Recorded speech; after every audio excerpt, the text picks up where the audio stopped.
Hello and welcome to the Rhythm Changes podcast. I am your host, Chris Fraser. Thanks for joining me. Today's guest is storied and celebrated Vancouver drummer Kevin Romain. I wrote about his group, Kevin Romain's Salience Network, for the newsletter back in 2023, and Kevin actually just had his own writing featured in Rhythm Changes not long ago in a review of Cole Schmidt and Peggy Lee's latest collaboration, Forever Stories of Moving Parties. Speaking of whom, in this episode we talk, among other things, about Kevin and Cole Schmidt's new weekly music series at the Hargrove called Lost Dog, with its second show set to go down on February 9th, so make sure to check that out. Without further ado, please enjoy our rather chilled out conversation.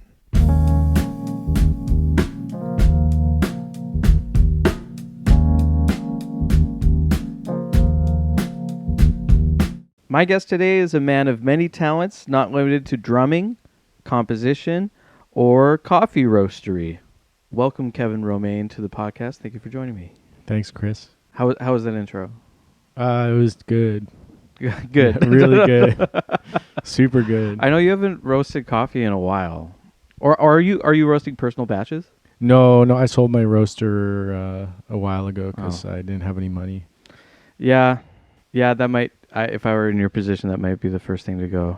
But man, that was so cool. For those of you who don't know, Kevin Romain, who is a drummer here in the Vancouver scene, during COVID, started a business project, General Strike Coffee, which started off with a different name, Coffee Bus. And Coffee Bus was a phenomenon. Coffee Bus was amazing. Thanks. I yearn for the days of Coffee Bus sometimes. Yeah, me too. It was nice to do something different. Yeah. And also the government was like paying just money to like not do anything. So yeah, they were like, we want you to make Coffee Bus. Exactly. Yeah.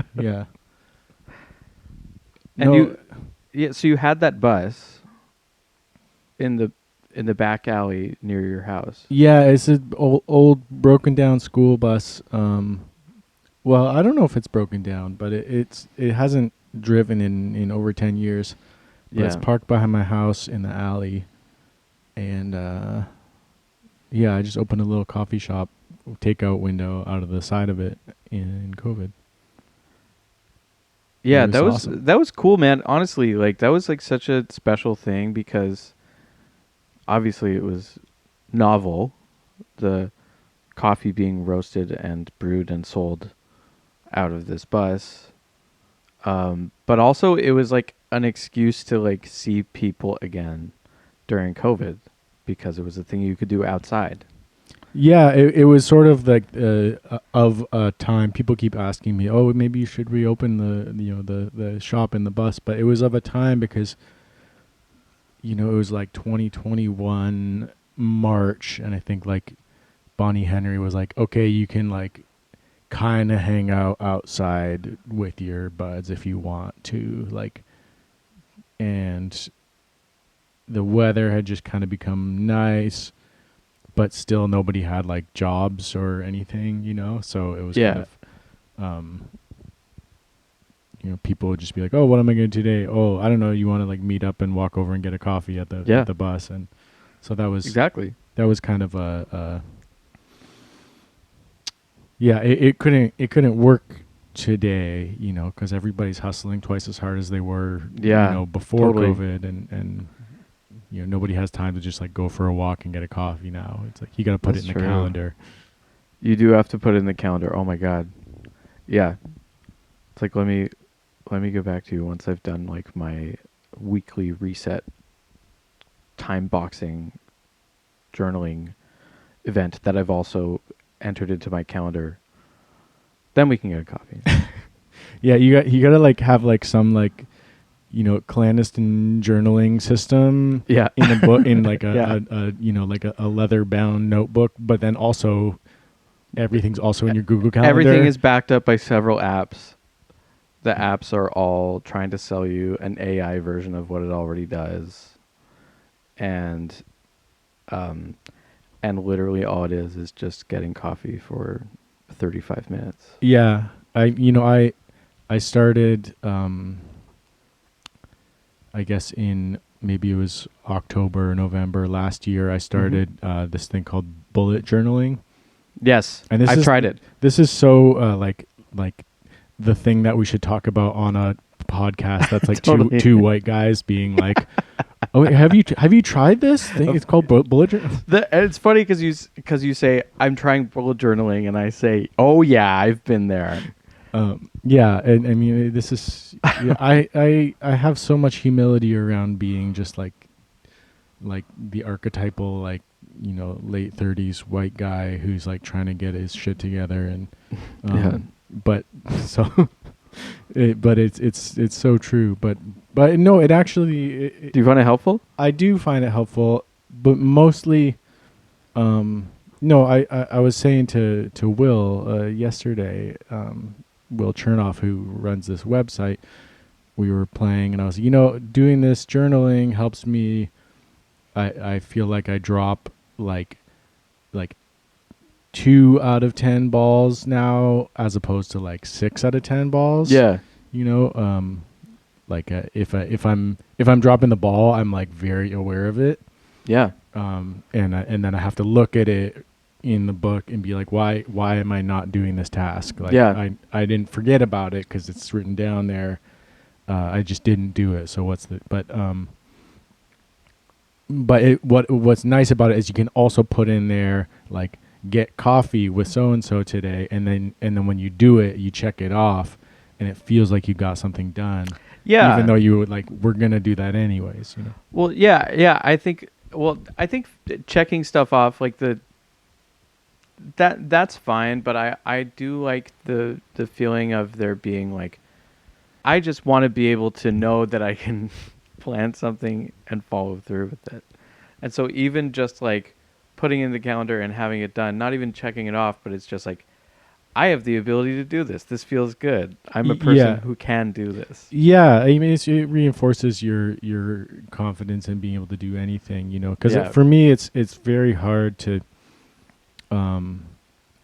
like if I have to go from my bedroom into the kitchen to get something, I'll often just like procrastinate doing that because I know that by the time I get to the kitchen, I'm gonna be like, I don't know what I was doing. Right. And then when I get back, I'll be like, what was the thing? Even if I have to switch tabs between the browsers, I'm like, I don't want to click off this browser because I'm going to forget that the one that I was just on exists. So having things like in like a high level of granularity written down, is especially doing trying to put out a record or finish a grant where you need to get contracts from a few different people, things like that. Right. It's like don't be like, don't put in like finish that grant. You got to be like email this person, email this person, email this person, and that person. Yeah. Get this information that you're gonna need for tomorrow to send to that person, and then and then that's each one of those things is very simple, and so it's easy to do it. But if it's so easy to just the distraction level. Of course, it's easy to forget that stuff. I mean, what we do, we're you understand this, of course. We're artists, right? What we do is we try to like make something and present that thing. That like at its core, that's what we should be doing. But like you're saying, we have all these other tasks, all these other things that are now a necessary part of that work. And you could make an argument for how things are now. You can make an argument for how things used to be, where like maybe you would rely on a label to do everything for you. But it does sometimes feel like completely absurd how much we have to do in order just to be able to like share it. You write music, you want to share it, you want to release it, and you don't want it just to be DIY level release. Right. not that there's anything wrong with DIY level releases, but I think at a certain point, you do realize, like, you do a recording session in a real music studio once in a while, and you're like, well, this would be pretty nice, like for my own music, instead of recording in someone's basement or in someone's garage, like setting up a field recorder and like just trying to get it to sound okay through that. Like that, again, like that can be the sound, and you can like lean into that and make it feel lo-fi, and like that's cool. But like really going, trying to make it so that you have enough funding and resources and whatever to actually make something that sounds, like really clean and on par with what, what you feel like your peers are doing, like, it's crazy, like how much we have to do in order to be able to achieve that. I mean, if you're making something that's good, but I don't know. Are you in the middle of writing a grant right now? No, I finished a bunch last year at the December 31st at midnight cutoff or whatever. So I finished a few on December 30th, and hey, but yeah, I mean, a whole day to spare. Yeah, well, yeah, I was going out of town, and my girlfriend was like, "You're not going to be writing grants like when we're like on vacation, right?" And oh, I was yeah. like, I might be. So there's a motivation to not the deadline is very helpful, but no, the granting thing has been they've been very kind over the course of my career, but I'm not taking it for granted at this point. No pun intended. Exactly. Oh, but I mean, with the political landscape shifting, it seems a little bit, I'm like, oh, dude, those ones that I submitted, they're like, we're gonna let you know if you got it by like the summer, and I'm like, is there gonna be a Canada Council for the Arts by the summer? Like, I don't know. So true. So it's, I grew up. My pathway to music was in like the DIY, like punk and hardcore scene. And the first venue I opened, I just like rented a old, like breaking down church shack and like opened a venue in it and stuff. So I'm like it. That's cool. Was that in Windsor? Yeah, cool. In Windsor, Ontario. But it's so I'm still like of the like DIY or die mentality, but I think there's some of that was of a time where every show was $5 and and your rent was $150, and so there's a different the stakes are higher now, right? Because you're dedicating the time you need to dedicate into whatever the project is. Yeah. I mean, and time is finite. I'm turning 40 this year, and I probably realistically have 5 more albums under my own leadership in me before I die. It's like, like hopefully more than that, but realistically it's like how long the timelines are for things. Yeah. So, and resources and the world is maybe not going to be here that much longer. So, so it's nice to get it done now. And if there's no support, public support or whatever, we always find ways to do things. Yeah, for sure. And I mean, it's always best to just worry about what you can control. But that does what you're talking about. Maybe there won't be a Canada Council. That does feel real. Yeah. I mean, I did a recording session for a documentary soundtrack for a CBC, The Nature of Things. Just last week, I think we were recording the soundtrack for this, and the producer was like, "Yeah, they basically like the people in the office are freaking out so hard. They were like, just do whatever because this is probably the last one. Whoa. Like, so like spend all the money basically. Yeah. Like, you know, like hire the musicians, do the project because like realistically, like we're all laid off come this, you know. So it's kind of grim, but you know, it also highlights the, you know, for me, like people don't like when I talk about this, but like about how, you know, music and art and things are not, you know, in the start of COVID, there was this whole thing about how like, oh, we got to save arts, save the arts, save the musicians, save the, you know, make sure that there's funding so that people can still keep doing the arts and the venues can stay open and blah, blah, blah.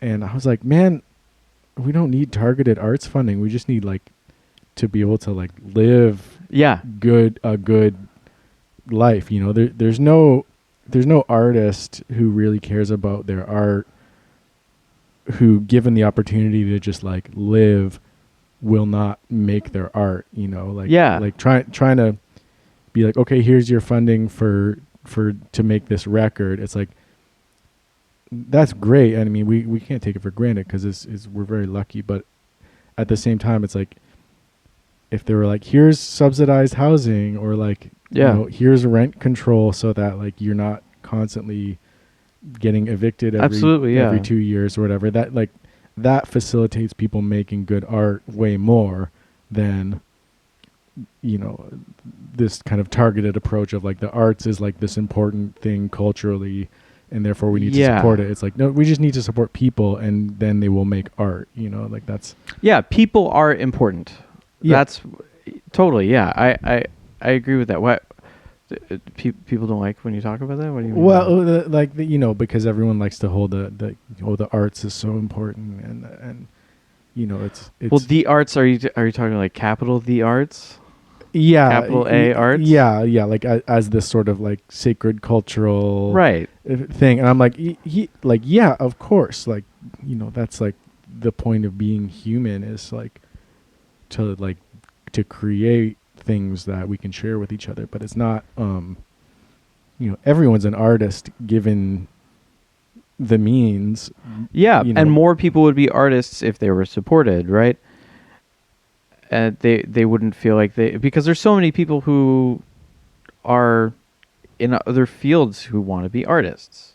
I mean, I'm sure you have students. I have plenty of students who are adults who just want to play guitar and get better at guitar and learn all this stuff, and they're in law or they're in sales or whatever. And like, imagine if they didn't have to worry about any of that stuff. Right? And obviously, you know, that's maybe utopian thinking, but like, I think you're totally right that like, I don't think we should be thinking of the arts as a sector or as an industry or anything before we are thinking of it as people making things. Yeah, and you know, it's a default state of being, you know, to have the desire to make things, and most people just don't have the time or the means. And you know, at this juncture, we see, you know, if you look at who's making art professionally as a career, you know, if you follow the paper trail, you know, 90% of people have some funding stream, mostly through like familial wealth, which is, you know, not to knock them, but it's like it just speaks to the fact that like, if you don't have to be worrying about paycheck to paycheck, the default thing that people will do is create. You know, that's like what we all want to do. And so anyways, I forget what we were talking about, but well, I mean, I think we just completely agree that like what people want to be doing is creating, and Nepo babies are like not, I don't know if that's specifically what you meant, but like Yeah. there are Nepo babies out there. And I just found out that the singer Gracie Abrams, she opened for Taylor Swift Okay. in Vancouver here. I just found out she's J.J. Abrams' daughter. Oh, that Abrams. Yeah.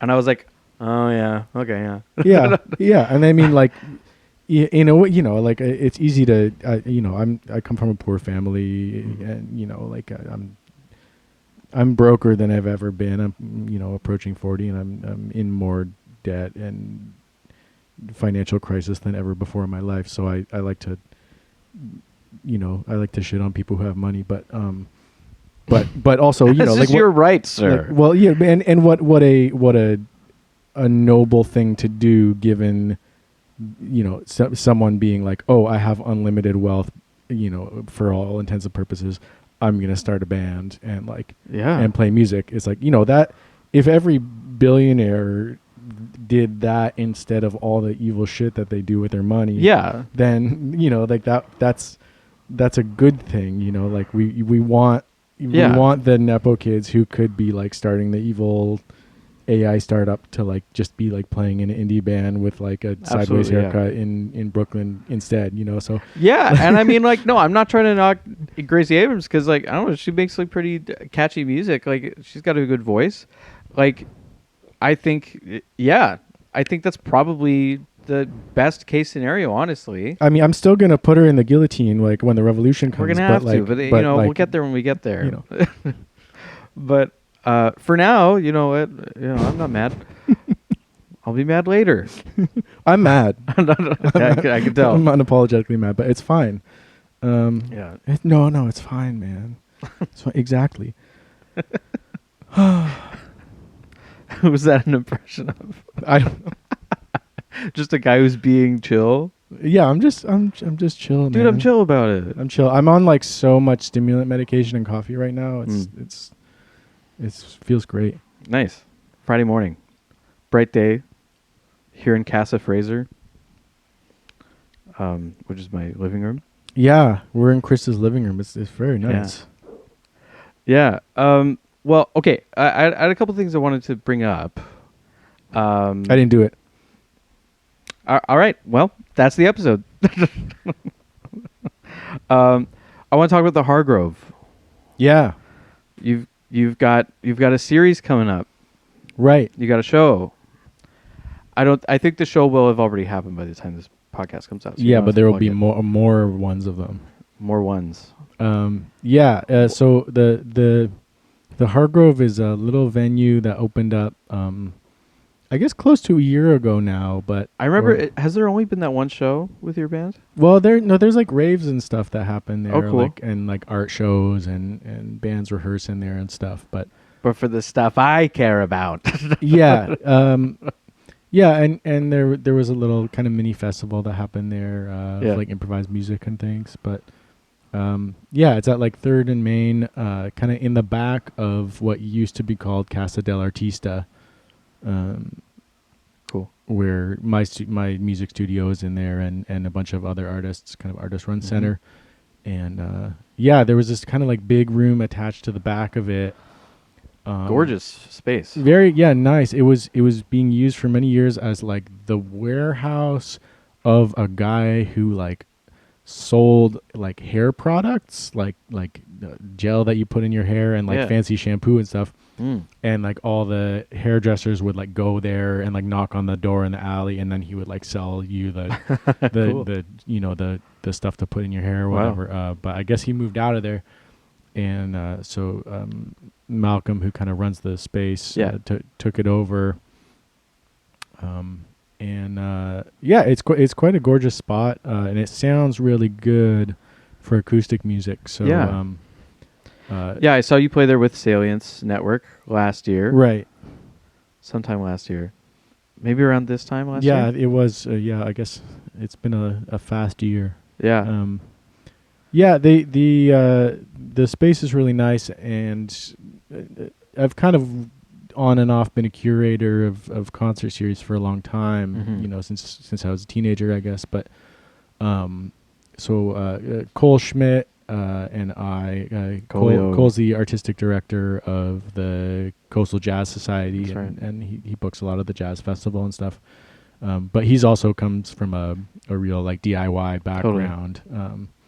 So we kind of always jive on that together. And so we decided to start a series there. And we decided this like a year ago, and then we're finally starting it now. Awesome. So it'll be every other Sunday, and focusing on jazz, and I'm calling it a new series for jazz and adjacent musics. Nice. Which sounds kind of like snobby or something, but but you know, jazz but it's like just ironic enough that it works. Yeah. Like musics. Yeah. It's like great. Capital A art. Yeah. Capital M. Yeah, totally, capital M musics. You take that to the bank. But musics. Yeah. So we'll see how it goes whenever. What's the series called? Lost Dog. Yeah. Cole wanted to call it Lost Dog. I don't. He had like this whole idea about the all the lost dogs coming together into a cozy space on Sundays or something. So that's very cute. Call it Lost Dog Sundays. And part of what we're doing for it, I've been on this kick about like how we got to start postering again. Yes. Because that like, you know, dating myself, but like when I used to find out about shows, it was because you would like go, you know, downtown. This is like in the, you know, late 90s or whatever, and you know, you would look at the telephone poles and see what shows were happening, and then you would you know, look at the address, and then you would get a map or ask someone, where is this place, and then you would go there at the time, and it was, you know, it was $5, and you'd see some like horrible grindcore band like smashing a light bulb on their head or something, and cool. And there was like 800 kids there at the community center or whatever, you know. Yeah. Oh man, it was fucking awesome, but yeah, you know, the postering thing I think is just important for, you know, it seems less important at this juncture in Vancouver where like shows are actually well attended. Yeah. Like I think a lot of the younger folks don't know or don't remember, like, you know, pre-COVID, like so many shows, especially of like jazz and weird music and things, were just like really disappointingly attended. Like, like every second one kind of, you know, and I really haven't been to a show that's been like disastrously attended like since 2021 or something. Like people are coming out. It's a very strong time for the music scene here, but I think there's more, you know, it's just, I occasionally will talk to someone, you know, if you like meet somebody's coworker or something who's like just like a normal person who happens to love music, and they're like, I don't know how to find out about, like, I want to go see like jazz, or I love weird music, but I don't know how to find out about it. And I'm like, at this point, I don't know if there's like that much of an excuse, because you can just like Google it, but I you know, I imagine if you put up a poster and people want to be surprised by it. People want to be there. I think, especially if you're not already a musician, I think there is maybe like this this kind of fantasy about going to see a live performance where it's like, it needs to be kind of like this mysterious, magical experience. Right. Where it's like, oh, a friend of a friend told me about this place, and I don't know where it is, and I'm like, and like that is how it used to be. But you did have to put some effort into going to find it, like you were describing. I love that picture you painted, by the way, about checking the telephone poles and finding the terrible grindcore band, and like everyone's there, because like. I want to talk about that for a second, because what really stuck out to me was you saying that the grindcore band was not good. And I love that, because I feel like music is too good right now. And this is my hot take. People should be able to have a bad band. Absolutely. And like not a mediocre band. Like a bad, like, it isn't good yet. Yeah. right? Like people are just trying something out and they booked a show and they're just going to play.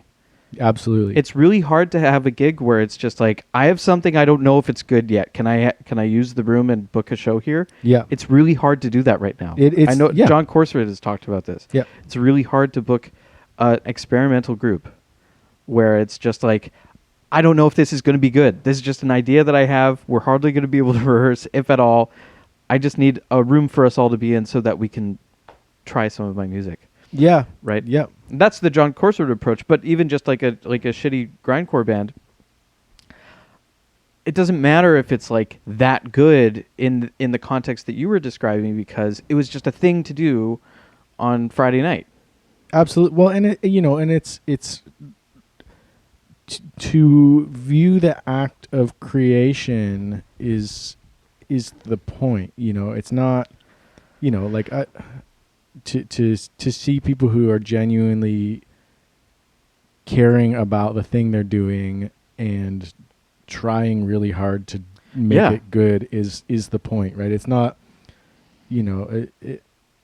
it's not to always have your world turned upside down by how super sick the the music is whatever, only one aspect of it. Yeah, and and it's again, like, not to have my whole personality be like things were better back in the day, but because they weren't, but necessarily, but it was a thing where a community center would let you rent the room, and there would be 8 bands on the bill. Yeah. And there would be 400 people there, and yeah. and 2 of the bands were really fucking good. Yes. Really like awesome bands, and they would play last, and then all the kids who had just picked up a guitar, my first show I ever played, like, I think I took like my first drum lesson and I went straight to my buddy's house and we started a hardcore band, and like it was not, I could not play the drums hardly. Yeah. But like, a couple months later we played a show, and it was so sick, and that's what gave me the motivation to, to do it, to practice at all, was like, oh yeah, well, we got a show, so we're going to do this. Yeah. And, I think it was probably a train wreck, but it was so fun to be like, oh, we can just, if you want to, you can participate in this. And there was, lots of, this is in the, early 2000s or something, but even so, there was still, the inclusion level was like, there was a large gender balance, and there, there was a lot of queer people, and, and in Vancouver, there's an analog that still exists. I think of, I'm involved with the Reggae Art Society, and, they're doing a lot of all ages things, and there is, it's harder now, but there is still a bit of this, like, anybody should be able to start a band, and, and your friends will come and see you, and and I think it's really it's really important, because the things that a lot of the bands that are now like kind of considered like legendary Vancouver bands or whatever started in this way, where nobody really knew their instruments, but the barrier to entry was really low. And the point was not that it was like supposed to be really good. It was just like that you do it at all is the point. Yeah. And it reminds me of like, this is a little different, but it reminds me of how here in Vancouver we used to have a basketball team. And I'm a big basketball fan. And it's because we had the Vancouver Grizzlies when I was a kid, right? Like from when I was about age 4 until age 10, we had an NBA basketball team. And that meant like Michael Jordan was coming to town like 2 times a year. And like that was amazing. But also, in case you don't know, not to get, because I could talk about the Vancouver Grizzlies for a whole hour on my own. The 6 seasons that the Vancouver Grizzlies were in Vancouver were the losingest 6 seasons in a row in NBA history. And I think that might not be broken yet. I think it is actually like no one has lost that bad for that stretch of time yet in the NBA since then. Wow. It was really bad. They were a bad team. They were always a bad team. They had like a really strong start, like right at the very, very beginning, and then they just completely fell off. Bad management, whatever. It was a bad team, right? The thing is, I didn't give a shit when Yeah. I was 5 to 10 years old. Yeah, right. I loved the Vancouver Grizzlies. I loved the fact that they lost all the time. That didn't matter to me even a little bit. Right. You love the team because it's your team. Oh yeah. You love them no matter what. If they're losing, yep, we have a losing team. That's our. I love my losing team. Yeah, They're so good at losing. The what is it? The Saskatchewan Roughriders. Yeah. I don't know what sport is it even? Is it football? That's football. Football, and like CFL. people there like fucking love. Of course. Of like, course, because like that's us. Yeah, that's it's me funny, out there know? on the field, right? Like, and so you could say the same thing about like a DIY scene in that way, where it's like, this is us. This is what our community has been able to muster. Mm-hmm. Right? Yeah. This is a manifestation of us as a community. Yeah. Right? Yeah. I totally. That's absolutely it. And I think the more the lower the barrier to entry, the greater the hang is. Yeah. Because like everybody's there, Yeah. and you run into all kinds of weird people who just happened upon it. Like from like weird like crusty homeless kids who just on the train, Yeah, to like some kid whose parents are lawyers in Maple Ridge or whatever, but like is like a really into black metal or whatever, and yeah. like I think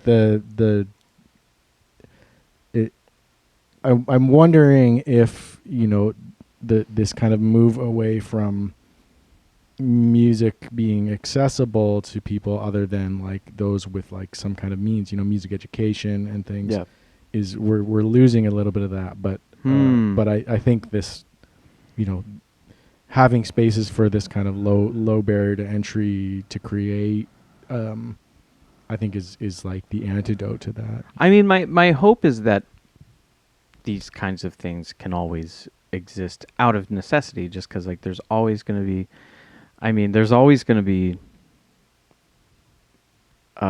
people who have less means, at least for now, and those people are going to find ways to make music, and usually those are younger people, right? Like younger, like in poorer countries, that obviously every country makes music, but often, unless there's like usually other countries have rich folk music traditions within their country, but often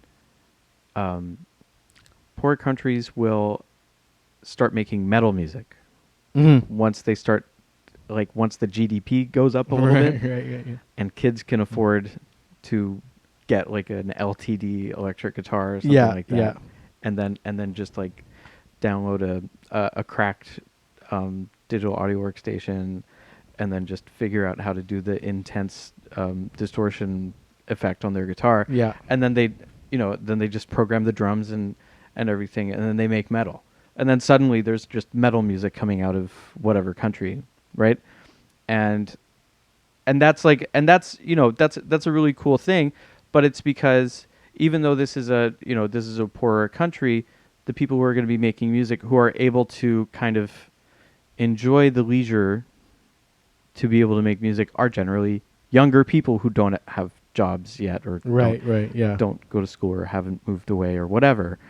And so I feel like maybe like there's a good indicator of like how well a society is doing is how old artists are in general, right? So if you have older artists coming out of a country, like on average, than anywhere else, chances are you're doing things well, because people are able to sustain like a comfortable living for a longer amount of time. Right. Yeah. I mean, and I want that's an interesting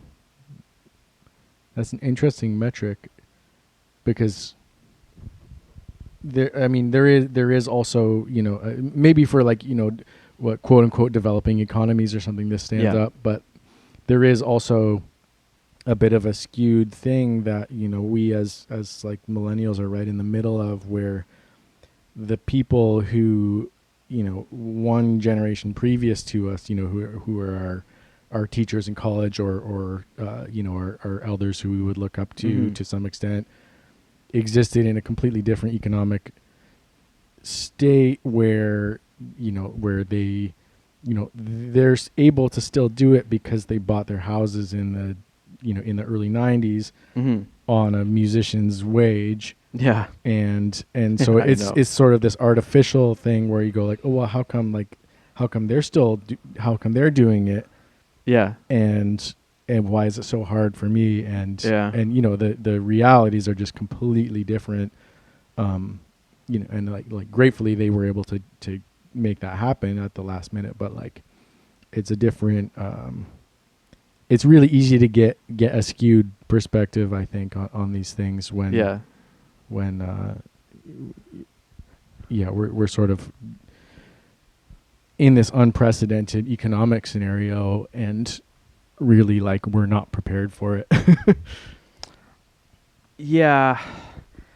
And you know, there are totally, like, I wonder if there, even with the people who were able to pay, like I've heard stories of musicians in the 90s paying rent for, you know, paying like $250 rent, probably living with roommates, but still like paying $250 a month, and having a gig over the weekend, and then being able to pay their rent over that one weekend, right?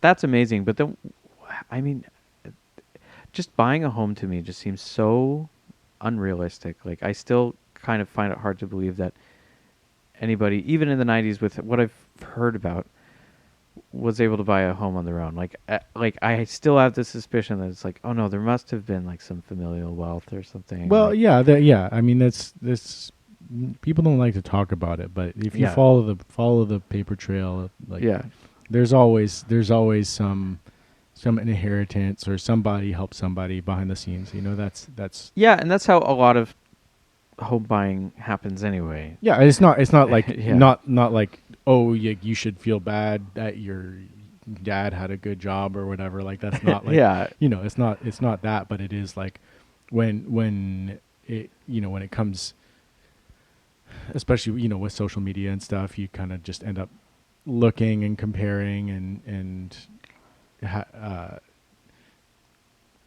it helps to just recognize that the meritocracy is not a thing, and so like just give yourself a break. Totally, yeah.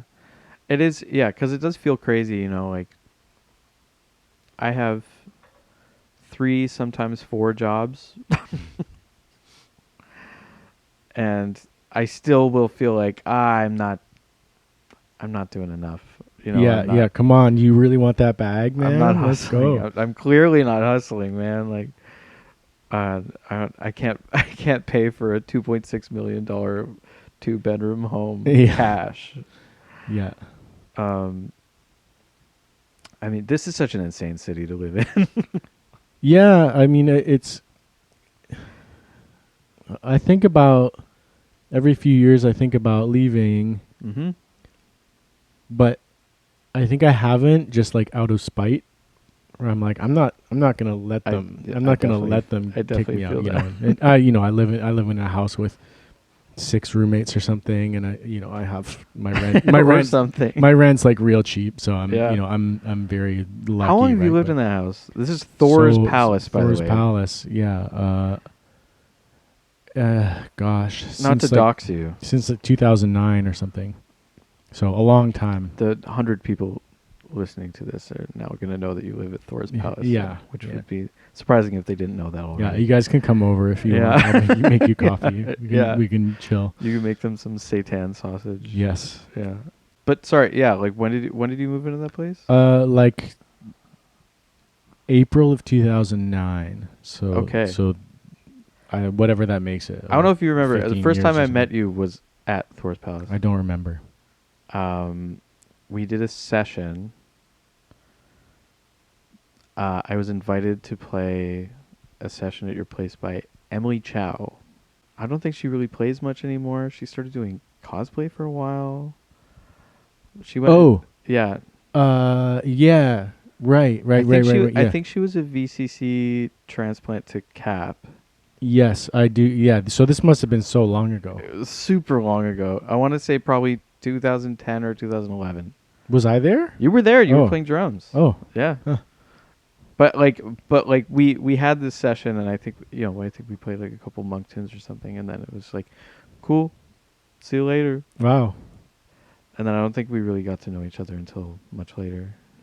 Well, sorry for having forgot that. It's okay. But I remember it. I hardly remember it, but I just know that's the first time that I remember meeting you. I don't really remember anything Yeah. from that time of my life, unfortunately. That's fair. But That was a long ass time ago, so yeah. don't sweat it. But since then, I don't know, I guess we just sort of got to know each other through the scene. Maybe you came to the jam at Pat's a few times. We got to know each other there. It's a small town. It's a small scene. You're gonna. Did you ever go to the jam at Goldie's Pizza? I went to the Goldie's jam a few times. I met a lot of people at that jam. Yeah, I went maybe 2 or 3 times, and I remember I walked in kind of late the first time, and Omar Amlani was playing drums, who is like, maybe a lot of people don't know Omar, but he's like the baddest of the bad. He's still so around. good, man. If you ever get a chance to see him, Yeah, he's just really like a very, very special musician. But he was playing drums, and then it was like trading fours, and he was like playing like this super bad shit, like all Elvin stuff and like Bill Stewart kind of vibes, and then it was like, okay, like he's gonna take a few choruses, and then he like reached behind him and like picked up his skateboard and like took a solo on the skateboard, like Whoa. he like put it on the snare and like soloed on the skateboard, and it was like, which sounds like, oh, that's kind of dumb, but it was like so dope, like he's playing like, all the super cool vocabulary like on the skateboard, and I was like, wow, this guy is so cool. See, you should be able to pull that stuff off at a jam session. Like, jam sessions, I guess, are sort of like a bit of taking that place of like being able to have a bad band, where it's like jam sessions. It's just like it could go either way. You could have a jam session where just like really great people show up, and like the music is unbelievable, and like you'll never see this group of people ever again playing together. Or it's just like pretty bad, or it's something just like that you would never be able to get away with on a regular gig, like playing on your skateboard. Yeah. And like Omar can get away with that, right? Right. Like, That's why you call that dude. Yeah. You never know what's gonna happen. But yeah, that's true. That's so cool, man. Yeah. I was not there for that because I definitely would have remembered that. And I definitely have some funny memories from that jam session. But yeah, shout out to Omar, man. Yeah. He's like, Where I remember is he seeing him now? for the first time. I was doing a tour of Capilano's campus like the year before I actually started going there, like when I was in grade 12. And we were there during the day, and I think B Band was doing a concert in one of the rooms, like for lunchtime. I'm pretty sure it was B Band, maybe it was A Band. And Omar was the drummer in that band. I just remember being like, "Whoa! I didn't know it got this good. I didn't know drumming got this like I didn't know that like drumming technology had gotten here yet." Right. Yeah. Yeah. I was like, "This is the future, man." It totally is. Yeah, he's awesome. And you went to VCC. Yeah, I did a few years at the Vancouver Community College. Yeah. I went and did a tour of the Capilano campus. Mm-hmm. I kind of just moved here. I didn't know what I was doing. I knew It was I lunchtime, and Omar was playing drums. Yeah. I just like I had like I was like I want to be a jazz drummer, you know. And I was taking when I was in Windsor, I was taking lessons from this old timer, and he kind of showed me some stuff. But I was like, yeah, I'm a jazz drummer. I want to get good at this. Yeah. And everyone was like, oh, you got to go to Cap. And I was like, okay. So I took the bus to study with Dylan. No, I don't even know Dave? who it would have been. It was before Dylan was there, but I went up. I took the bus over there, and like somebody showed me around, and I was like, man, this place is so depressing. The vibe was just so bad, and like it was like not cold, but it felt really cold. You know what I mean? Like I felt like the temperature was like a cold draft of like depressing vibe on me. Yeah. And I was like, man, I hate this. I don't want to. And you know, it took like so long. I had to like go to Phibbs Exchange on the bus and stuff, and then I walked over to VCC, which was not far from my house, and I walked into the office, and they were so. Jody Van Brunt, who used to, I don't know, I think she's still there, but she was like the kind of like everyone's mom, just like the nicest, warmest person who kind of administered the whole program and made everything run. And she was like, "Oh yeah, I'll show you around." I just kind of walked up. I was like, "I want to like play drums good," and she like showed me around. I was like, "This is it, man!" Like, like the vibe was so nice, and VCC is a great campus. I mean, really it's like it. It's horrible. It's just like it's a concrete hole in the ground. If you've ever never been there, it's like it's kind of on the side of this hill. Like that's par for the course. I mean, Canadian university. Yeah. I mean, Caps is also not great, but you know, it's like the facilities are junk, but the faculty was really great, and the tuition was so cheap at that time. I actually made money by going there because I got like a few like scholarships and bursaries and things, and it more than paid my tuition. Dang. And which is kind of funny, you know. Was it a 4-year program when you went? I think they were transitioning to a 4-year program, but I dropped out after. Oh yeah. I did like 2 years, kind of part time, and then I went back for third year, but I was like really drunk at that time a lot, and I was like touring in bands and stuff, and like just like hanging out way too much. I didn't really have it together. Like so, I was like, and they were like, you got to take this history class at like 8 a.m. or something, and I was like, this cannot happen. And then it's always history at 8 a.m. Yeah, I don't know why, but I had that at Cap too.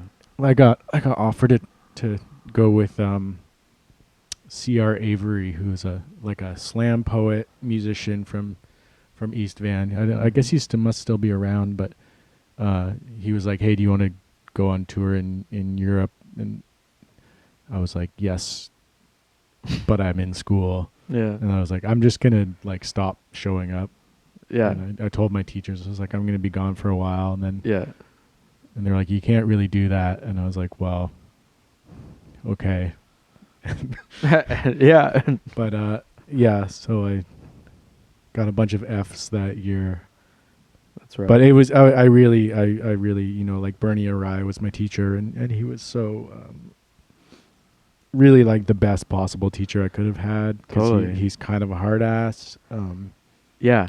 And I was just I had no you know, I have a little bit of discipline now, but I definitely did not even know what that was at that time. And you know, and I also like couldn't really play. Like I really, I went and I was like, you know, I love Tony Williams, and he's like, okay, play me some stuff, and I like played some time and stuff. And he's like, so I'm not really hearing like any of your influences in your playing at all. And I was like, I don't even know what that is. Like what do you mean? Like, and he's like, okay, so we're going to talk about like, you know, like it was like, I was basically, you know, coming in like having, you know, mostly just like played in like metal bands and stuff. Like, poorly. And what Tony Williams were you talking about? Miles Tony. Like, okay. Yeah. Like Nefertiti was and like still is like my favorite record, you know, like, but I was like, I had never like thought about like, oh, like you could listen to the record and then figure out what he was playing on it. Yeah. And then learn how to play that. I was just like all vibe. I was like, I love the vibe. I know the ride cymbal's fast. Yeah. Like, what do you do? You know, like, and so Bernie, you know, being like a hard ass, but also like really like aesthetically aligned with where I was at. Like we kind of loved all the same stuff.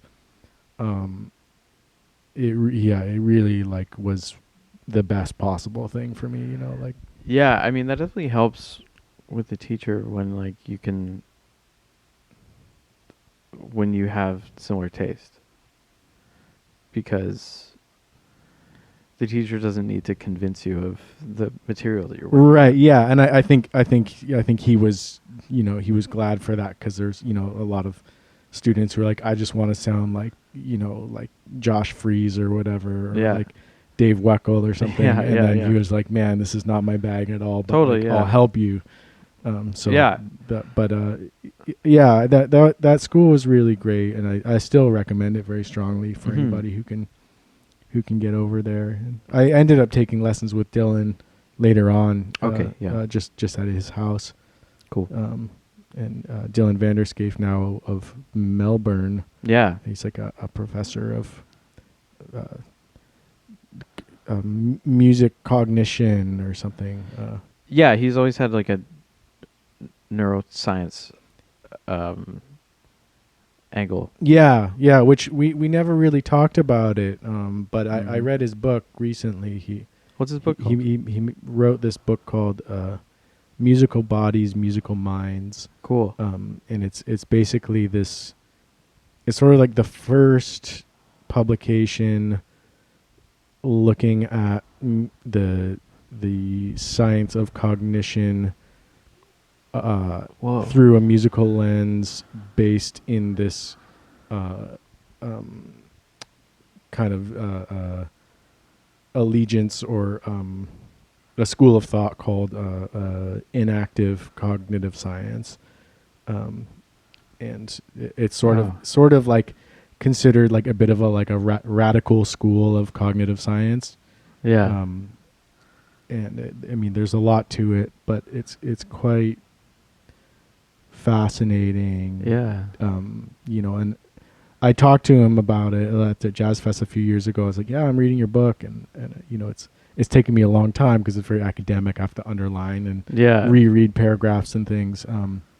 He's like, oh, you know, it's all just stuff. Like, we already know all this stuff based on like being improvising musicians. Like, it's just everything that you already know. Oh, interesting. Okay. Intuitively, but like we have to put it in. You know, and I don't know if that's entirely true, because I was definitely having a lot of like mind blown moments while reading this. But maybe it's just like moments of being seen.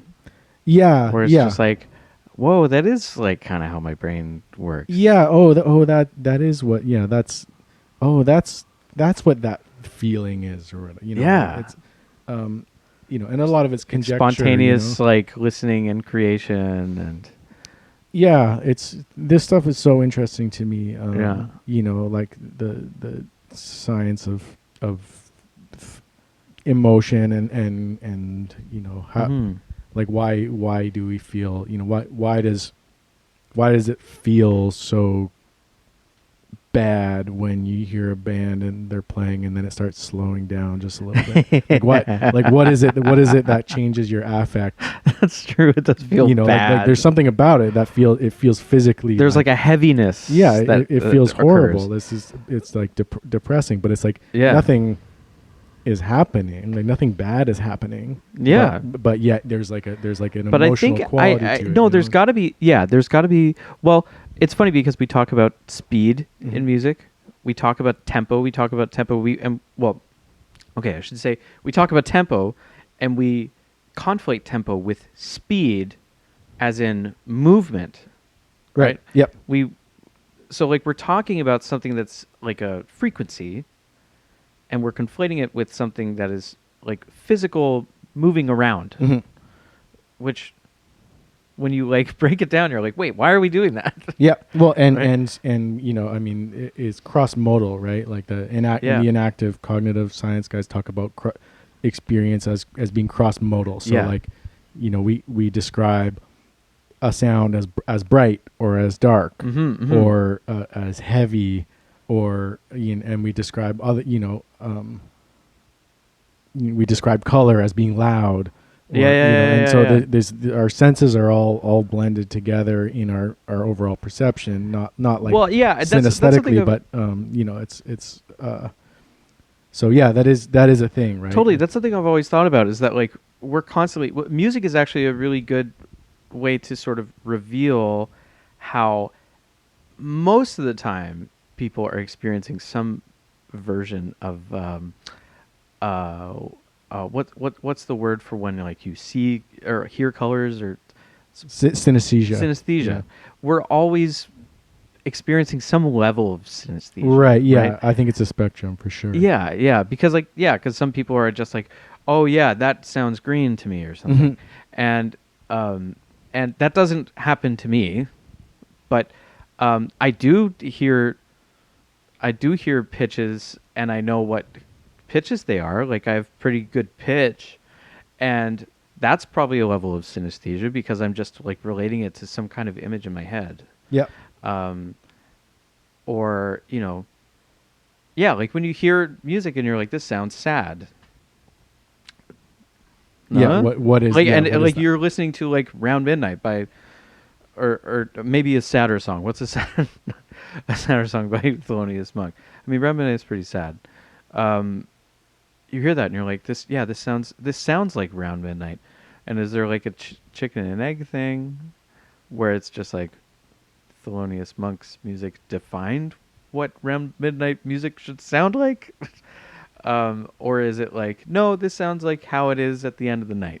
Right, yeah. I mean, I think a lot of like these researchers are trying to tease that out, right? Yeah. And there's not really. I don't think anyone's got like a definitive answer. Totally, yeah. About these things. Obviously, like it'll get into linguistics, it'll get into how people, what is it, like semiotics or whatever, like just like how we signal certain things to each other, like what kind of musical ideas and devices can be used to signal certain emotions. That stuff is super fascinating to me. Yeah, I really want to read this book now. Yeah, I'll pass it off to you. Yeah. That's really interesting. Do you feel like you experience any level of synesthesia ever?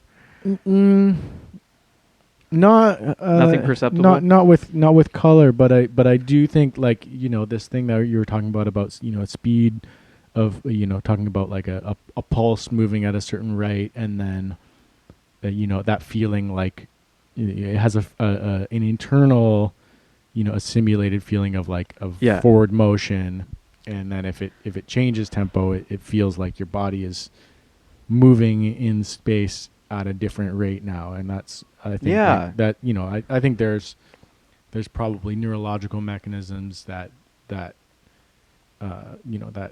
explain this, but I think is why I'm so interested in polyrhythm being like if you have a pulse that's going dick dick dick dick dick dick dick dick dick, and it feels like okay, I'm moving at that speed.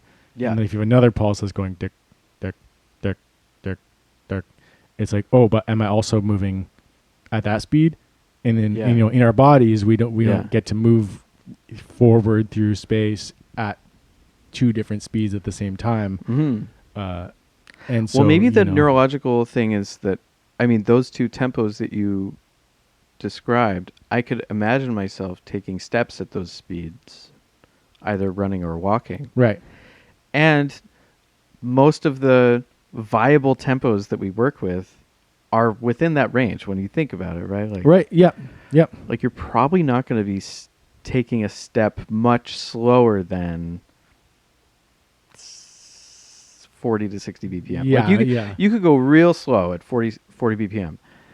And then like you're probably never going to take steps that are faster than 300 beats per minute. Yeah, 360 maybe. Right, yeah, 360. You're tweaking out real bad. Yeah, like yeah, you could be shuffling along at 400, but yeah, like so maybe that's the connection, is that we relate it to our stepping or running or whatever. I think that it's this cross-modal thing, right? Yeah. Like we're our experience is so everything being based, our experience is all based in our body, and everything's kind of relating to that. So I think there is some aspects, but This is probably exactly explained in the book. They approach it, and there, there's a lot of different schools of thought. Like there's if you talk to some like neuroscientists, they'll be like, oh, those inactive guys are like totally out to lunch, right? And yeah, of course. And then and vice versa. But a lot of it comes down to what's this your is a podcast, philosophy man. too. It's all about the alternative science. Yeah. we got the alternative facts. So I don't know. It's this stuff's interesting, but it does relate, very deeply to like the phenomenology of the drum set specifically. I think is this instrument where you're kind of splitting your consciousness in a few different ways through your limbs and through thinking about the greater pulse and then the subdivisions of that pulse and then where you're laying them and it's sort of this internal dialogue of what voices you're bringing to the front in any given moment, and there being this ability to kind of enact multiple rates of time or rates of perception of the world.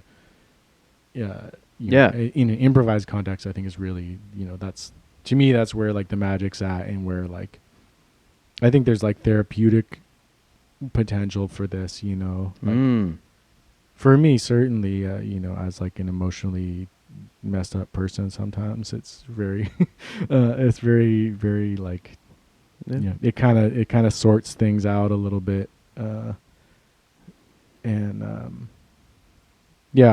I mean, you can listen to my record that's coming out and you'll see what I mean. But so this is the percussion record. It's just solo drum set. It's just drums. Is it just drum kit? Just drum kit. I was trying to figure out some of it. There's like a couple tracks where I like put like a thing on the floor tom or whatever, but it's just drums, no overdubs or anything like that. It's cool. I like it. It's really cool. It's good. It's like there's just I just like how, I don't want to say simple, but like maybe like as far as I mean, you can tell me exactly how you conceived of the record, but to me it seems like you have an idea. Like this one track is like an idea, and you're just going to explore that idea and like really dig into it for some of it, right? Like you'll really dig into a single idea for a while. And sometimes it's just about exploring a sound. Right. Yeah. Do you play on a skateboard at all in the record? There's no skateboard on it, sadly. All right. I used to skate. I took up skating when I was like 20. I was like 25 or something, 26, 27, something, for one summer, and I used to. Classic age. I used to like skating. I was like I'm gonna do this, and I had a couple of buds who were like, it's like every 5 years, men are just like, I need to start skateboarding. I mean, yeah. But it was so fun, and then I just like had like really, really like catastrophic bails like a few times where I was like, and I didn't get hurt on any of them, but I really should have. And the last one was, I was on a longboard for some reason, and I was skating in the hospital parking lot. It's like right, we can see it from the window here. You're on a longboard and you just went to a regular skateboard park and they all beat you up? Yeah, exactly. So I was like in the parking lot, but there's this ramp that you went to the No Frills parking lot in Fraser Street. Yeah. And they're just like, we don't like your kind around here. Yeah, get out of here. But I like that you could go real fast on it. And I was going down the hill. There's like this kind of like ramp that goes down, and then at the bottom of the ramp is the emergency room, and there's like a speed bump right before like where they take in, like if you were in the ambulance, they would like roll you in. Yeah. And I zooped down the ramp, and then I like hit the speed bump, and I went flying and like flew through the air and like landed like super hard. Yeah. Like on the concrete. Fuck. And there was like a nurse there, and she was like, "Are you okay?" And I was like, "Actually, yeah, I'm totally fine." And but I was like, that was like my last amount of karma. I cannot keep doing this because next time I'm gonna like break my skull. Ugly. So that's my unfortunately no skateboarding anymore. But yeah, the record I really wanted to be listenable. Like I didn't want it to be one. I was like, I've been playing as a drum set soloist, kind of as like a large part of what I do for about 10 years. But I didn't want it to be like a here's everything I can do on the instrument, like showcase. Like it's just when you hear people do that, it's just a bit. I don't know. It's not that musical necessarily. So the whole thing's based on maybe like 3 different ideas, kind of concepts, and just kind of working with them, starting in a place and moving through it. And so hopefully I hope it to be like kind of like relaxing to listen to, even though a lot of it sounds like falling down the stairs or something.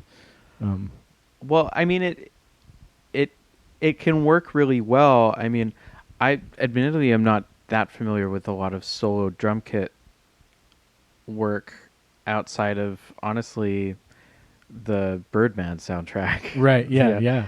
And that's like some amazing work. Obviously. It actually is really great. Yeah. And oh my God, his name is escaping me. The drummer who did that soundtrack. We need our assistant to look this up. Yeah, Busy. Could you search up who did the drums?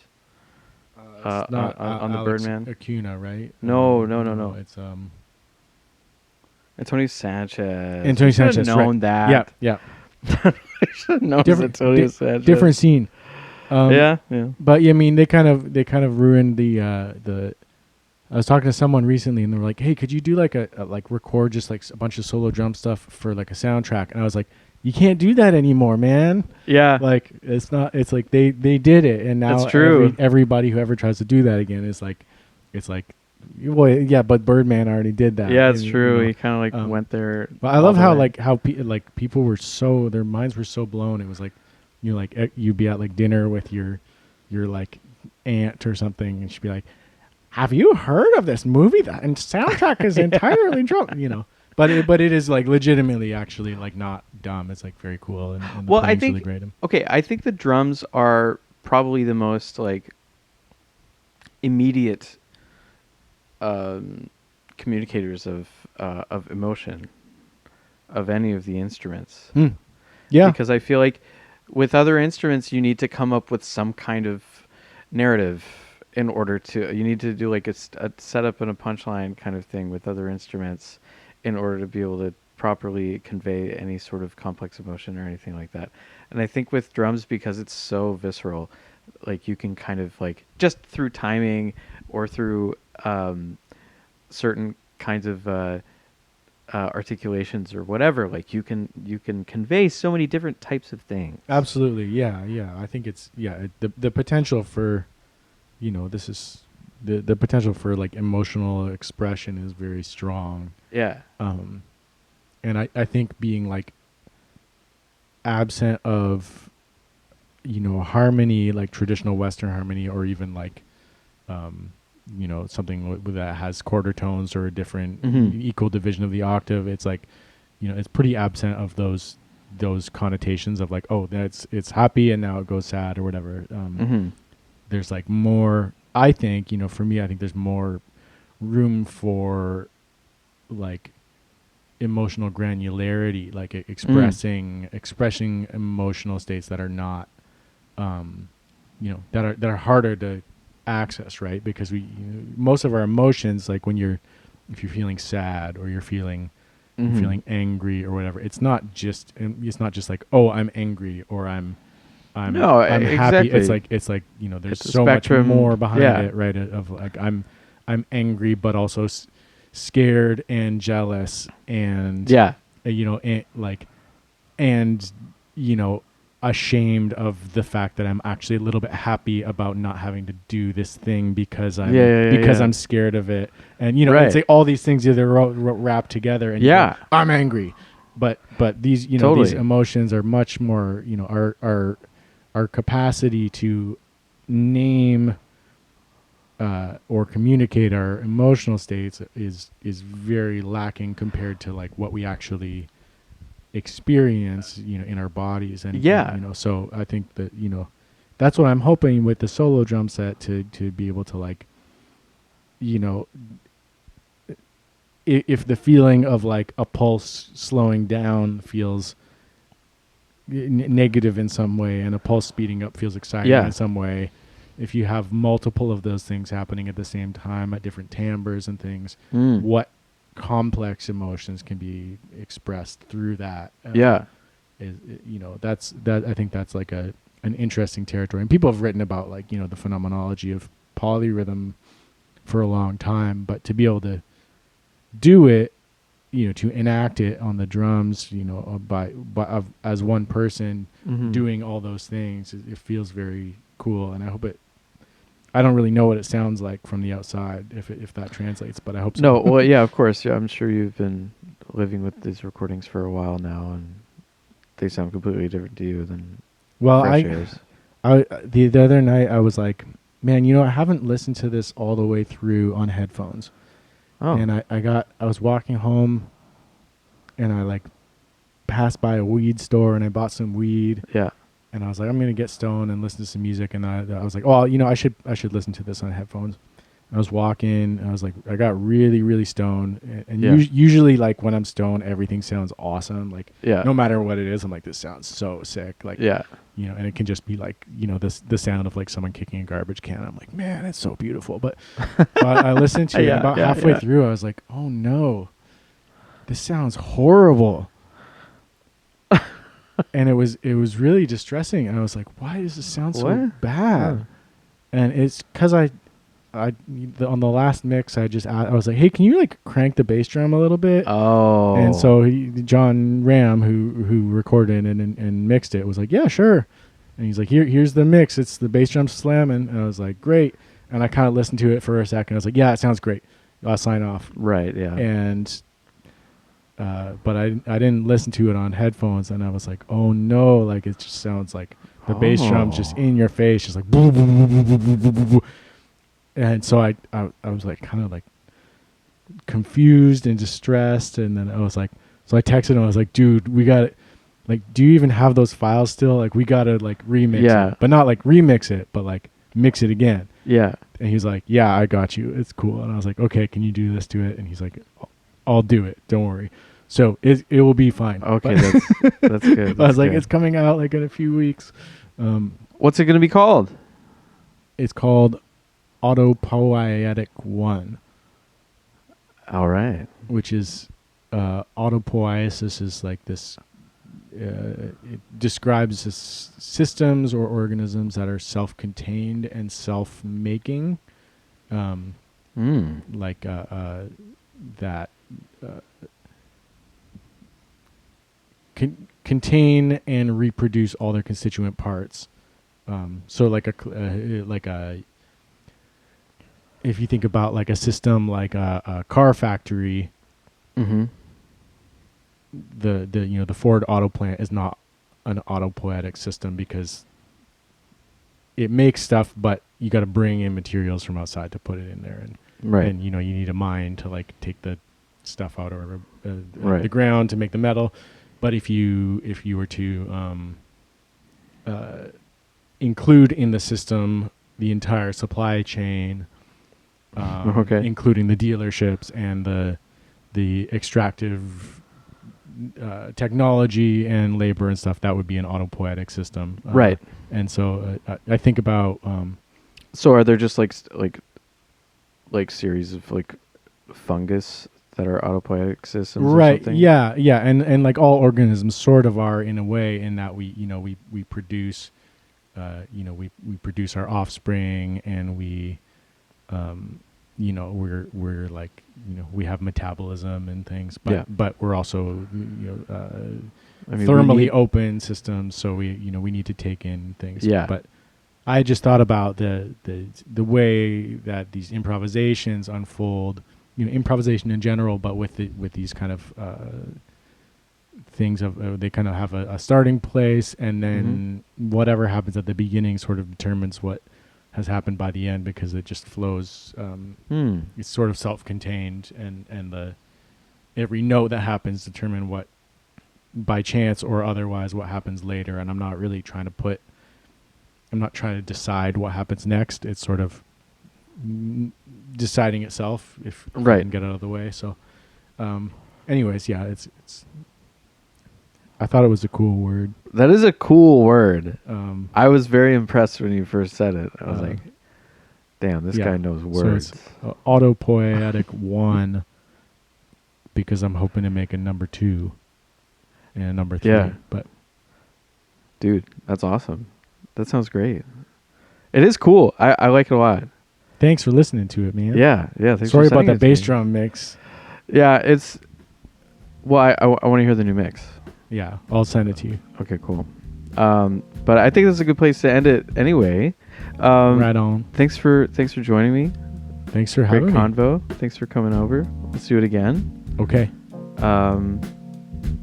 Have a great Friday afternoon. I will. Beautiful day. It is so nice out. I can't wait to go outside. Let's go. Let's go. Peace. Peace.